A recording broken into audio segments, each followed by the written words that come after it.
Welcome to Motion Detection Project.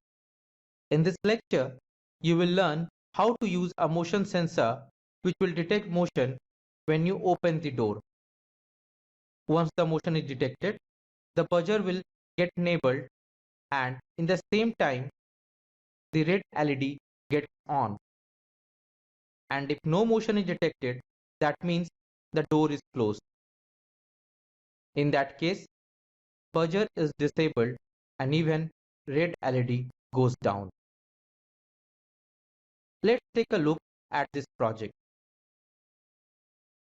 See, when the door is open, the PIR motion sensor gets activated. And at the same time, the buzzer and the LED gets activated. Let's see what all the hardware required for this project. A small toy house, Arduino Uno, HCSR501 PIR motion sensor, one red LED, one buzzer, thin wires to solder. Before we start the project, let me tell you about the PIR motion sensor. A passive infrared sensor is an electronic sensor that measures infrared light radiating from objects in the field of view. They are most often used in PIR-based motion detectors. PIR sensors allow you to sense motion, almost always used to detect whether a human has moved in or out of the sensor range.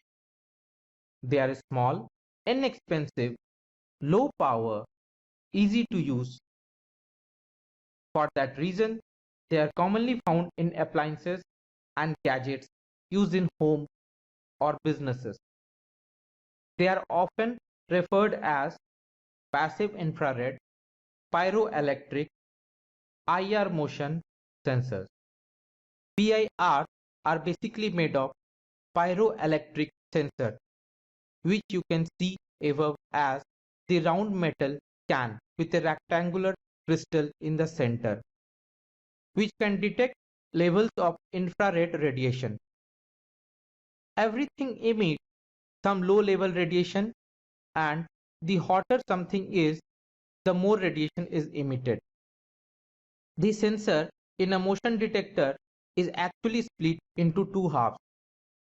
The reason for that, we are looking to detect motion or change, not average IR levels.